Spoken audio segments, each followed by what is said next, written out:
जैसे कि last episode में हमने देखा कि हाओशान और नाइट चार की आपस में लड़ाई हो रही थी और काफी मुश्किलों का सामना करते हुए हाओशान मैच जीत गया था। लेकिन नाइट फोर को अपनी हार मंजूर नहीं हुई थी और वो रीमैच करना चाहता है, लेकिन ऐसा करना रूल्स के खिलाफ है। इसलिए रेफरी या होस्ट उसे रोकने की जब कोशिश करता है तो वो रेफरी को ही धक्का मार देता है। ये देखकर एल्डर को काफी गुस्सा आता है और वो खड़ा होकर उसे कहता है कि तुमने नाइट टेंपल के रूल्स तोड़े हैं, इसलिए तुम्हें सजा मिलेगी। मैं ये घोषित करता हूँ कि तुम्हारा ऑनर छीना जाएगा, तुम्हें नाइट हॉल से निकाल दिया जाएगा। ये सुनकर वो टूट जाता है और वहीं घुटनों के बल गिर जाता है। हाओशान को उसके लिए बहुत बुरा लगता है, क्योंकि अगर ऐसा हुआ तो उसकी पूरी लाइफ बर्बाद है। इसके ऊपर हजारों लोग इसके शहर में निर्भर हैं और उन सभी की उम्मीद टूट जाएगी। इसलिए हाओशान एल्डर से रिक्वेस्ट करता है कि इसने जो किया है वो गलत है, लेकिन कृपया करके इसे इतनी बड़ी सजा ना दे। मेरी माँ कहा करती थी कि कोई परफेक्ट नहीं होता। ये एक बहुत अच्छा नाइट है और अपने गुस्से पर भी ये काबू कर सकता है। ये सुनकर नाइट फोर को गुस्सा आ जाता है और हाओशान से कहता है कि तुम्हें मुझे सहानुभूति देने और मेरी साइड लेने की जरूरत नहीं। एल्डर को फिर इस पर गुस्सा आता है और वो हाओशान से कहते हैं कि तुम्हें इसके लिए दया मांगने की कोई जरूरत नहीं है। मैंने ये डिसाइड कर लिया है कि अब से नाइट फोर हॉल से एलिमिनेट कर दिया जाएगा। अब फिर एल्डर घोषित करता है कि सिर्फ हाओशान ने ही अपने ओपोनेंट को हराकर जीत हासिल की है। सो अब ये फाइनल्स के लिए प्रमोट हो गया है। ये सुनकर सभी लोग काफी खुश हो जाते हैं, क्योंकि इसका मतलब ये है कि हाओशान अब सीधा बिना और कोई लड़ाई किए डायमंड हंट में जा सकता है। सभी लोग हाओशान की वाह वाह करने लगते हैं और सोचने भी लगते हैं कि आखिर हाओशान की ओरिजिन क्या है। ये सिर्फ ओडिन सिटी के एक छोटे से टेम्पल हॉल से है। इसके शहर का किसी ने नाम भी नहीं सुना और ये इतना जीनियस आखिर कैसे हो सकता है।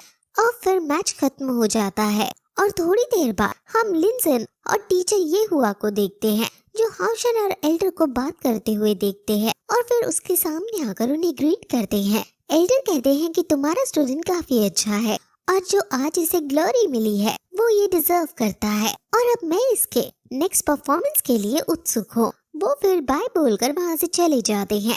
लिंसन हाओशान को कांग्रेट्स करती है, क्योंकि वो सबसे पहले फाइनल्स में एडवांस हुआ है, यानी कि वो फर्स्ट आया है। अब ये हुआ हाओशान से पूछता है कि आखिर तुम और एल्डर क्या बात कर रहे थे, जिस पर हाओशान बताता है कि एल्डर चाहते हैं कि नाइट फोर हाओशान का नाइट ऑफ एनलाइटमेंट बने, लेकिन मैंने उसे मना कर दिया। ये हुआ शॉक हो जाता है, क्योंकि जो नाइट किसी का नाइट ऑफ एनलाइटमेंट बन जाता है वो उसका दास बन जाता है और उसे स्लेव नाइट कहा जाता है।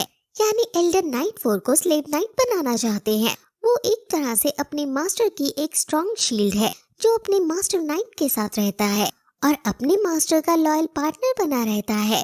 वो अपने मास्टर के लिए हर एक सैक्रिफाइस देने को रेडी होता है। ये एक रिचुअल के थ्रू प्योर होता है और एक बार कॉन्ट्रैक्ट साइन हो जाने के बाद इसे वापस नहीं लिया जाता है। इस दुनिया में बहुत कुछ ही नाइट्स होते हैं जो ये वॉलंटरली एक्सेप्ट करते हैं।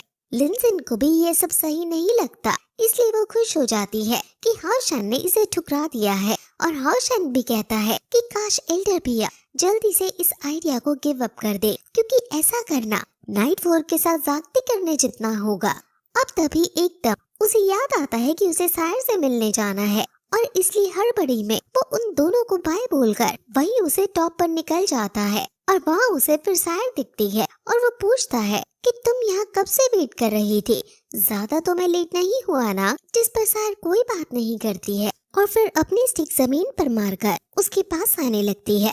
आसपास तभी उसके अंदर से काफी इंटेंस मर्डरस ऑरा निकलने लगता है और पत्तियां उड़ने लगती हैं।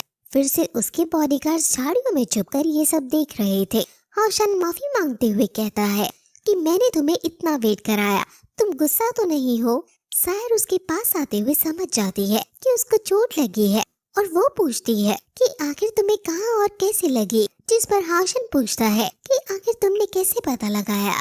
सायर बताती है कि मैं अंधी हूँ, लेकिन मेरे बाकी सेंसेस बहुत स्ट्रॉन्ग है। तुम बहुत जल्दी जल्दी सांस ले रहे हो और दर्द से कराहना भी तुम्हारी सांसों में झलक रहा है। हाओशान हैरान हो जाता है और कहता है कि उसका ट्रायल था जिसमें उसे चोट लग गई, लेकिन एंड में वो जीत ही गया।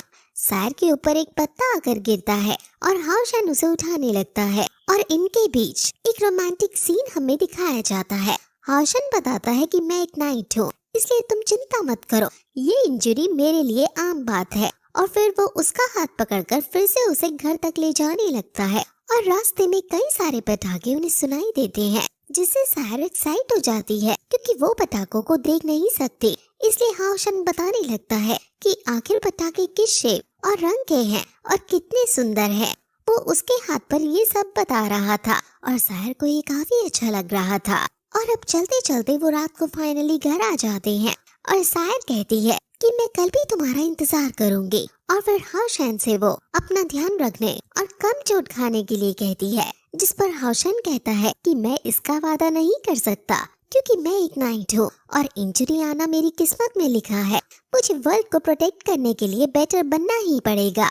अब हाउशन फिर वहाँ से चला जाता है और उसके जाते ही वो तुरंत सबसे पहले अपने बॉडीगार्ड्स को बुलाती है और कहती है कि आज के मैच के बारे में पता करो और उसे ढूंढो जिसने हाउशन को इंजरी दी है। और हाउशन के घर पहुंचने से पहले उसके घर पर हर तरह की दवाई भिजवा दो। इससे पता चलता है कि आखिर सायर हाउशन की कितनी केयर करती है। वही हमें पता चलता है कि नाइट 4 का नाम हान यू है और ये और कोई नहीं बल्कि इसी एल्डर का ग्रैंडसन है। एल्डर हान यू से कहते हैं कि आखिर तुम्हें पता भी है कि तुम कहाँ गलत हुए। हान यू कहता है कि मैंने आपसे 1000 बार कह रखा है, जिस पर एल्डर गुस्सा करते हुए कहते हैं कि अगर तुम 10,000 बार भी कह दो तो भी मैं तुमसे पूछता रहूंगा।